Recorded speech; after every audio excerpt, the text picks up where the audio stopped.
Cari maklumat dan berita politik yang bebas, kupasan yang tepat, panas.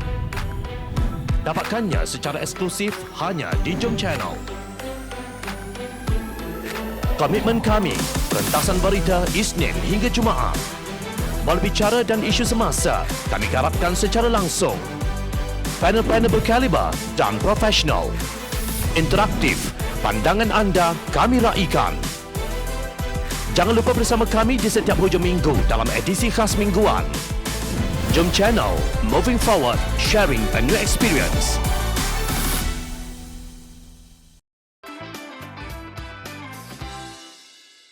Rasuah atau berjiwa besar. Pada Jumaat 13 Ogos lalu, Perdana Menteri Tebuk Atap Tan Sri Mahyadin Mat Yassin telah mengumumkan satu pakej tawaran luar biasa kepada pemimpin Pakatan Harapan. Jom Channel merentas dua sudut pandangan yang berbeza mengenai tawaran tersebut. Kejutan besar, tiba-tiba suhu politik reda seketika petang tadi. Teori seumpama kerajaan perpaduan yang pernah diperdebatkan sebelum ini seakan muncul kembali. Setidak-tidaknya menambat pemimpin politik yang mempunyai impian besar. Ketika wabak menular dengan kematian menakutkan, tiada jalan lain kecuali sepakat semua pihak, sepakat membawa berkat. Pembangkang dan kerajaan perlu memasuki gelanggang gencatan senjata. Tiada pihak yang kalah atau menang. Dalam situasi pandemik sekarang, wajar semua hulu balang politik letak senjata. Jangan dibiarkan rakyat terus mual ketika Abah dan saf pimpinan Perikatan Nasional PN bertukus lumus mendepani COVID-19. Jangan pula pihak lain membiak virus. Kerja yang sia-sia itu akan meletakkan negara dalam keadaan pincang. Maka formula terbaik dengan kejutan besar petang Jumaat tiba-tiba muncul. Demikian sebahagian daripada kata-kata pujian Harakah Daily pada 13 Ogos lalu. Dalam sekelip mata, hilang naratif No Anwar No DAP yang sering diwiridkan oleh Panglima Perang UMNO seperti Datuk Seri Ismail Sabri Yaakob, Tan Sri Anwar Musa dan Datuk Seri Syahidan Kasim.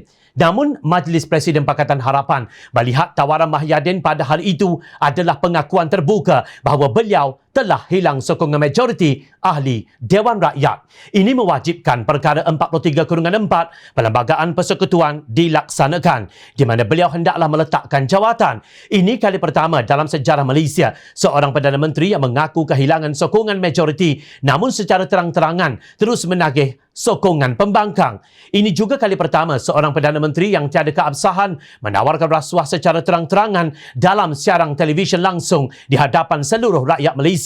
Tegas kenyataan bersama oleh Presiden Keadilan Datuk Seri Anwar Ibrahim, Presiden Amanah Muhammad Sabu dan Setiausaha Agong DAP Lim Guan Eng Jumaat lalu.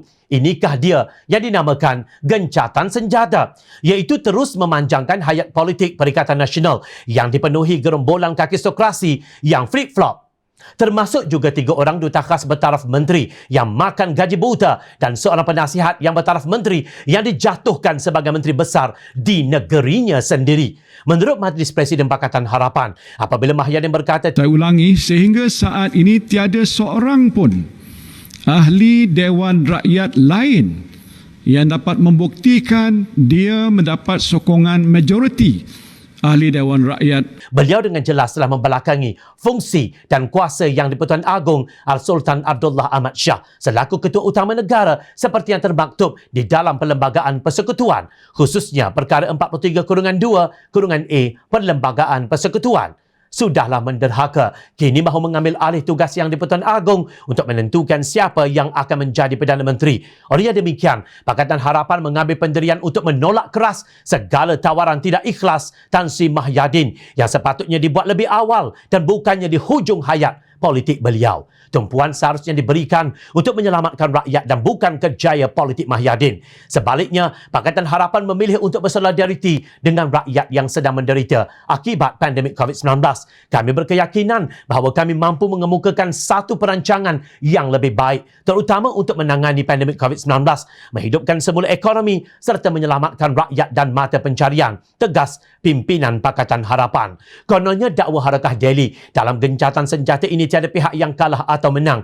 Maaf, kalian sebenarnya sudah lama kalah. Kalian kalah dengan nafsu sendiri yang mahukan kuasa. Lantas menggunakan kaedah matlamat menghalalkan cara dengan merampas kuasa. Tak kala Pakatan Harapan ketika itu sedang bertukus lumus menghalang COVID-19 daripada terus berebak. Kalian juga kalah dengan nafsu sendiri yang mahu kekal berkuasa sehingga sanggup menjilat balik ludah dengan menjemput Pakatan Harapan supaya berjiwa besar menerusi tawaran rasuah bagi meneruskan segala kerosakan yang sudah kalian lakukan dan akan kalian terus lakukan. Pakatan Harapan yang ditomah oleh Presiden PAS Datuk Seri Abdul Hadi Awang mahu menyingkirkan Islam kini diminta perlu berjiwa besar. Kasihan sungguh. Begitu jauh para pemuja kerajaan Tebuk Atap tersesat dan terdesak sehingga sanggup menyarankan penentang Mahyadin supaya berjiwa besar untuk menerima rasuah. Suruhanjaya Pencegahan Rasuah Malaysia SPRM mentakrifkan rasuah sebagai penerimaan atau pemberian suapan sebagai upah atau dorongan untuk seseorang individu kerana melakukan atau tidak melakukan sesuatu perbuatan yang berkaitan dengan tugas rasmi. Suapan terdiri daripada wang, hadiah, bonus, undi, perkhidmatan, jawatan, upah dan diskaun. Rasuah tetap rasuah. Rasuah tetap akan kalah. Tiada jiwa besar dalam rasuah, cuma ada jiwa yang kosong.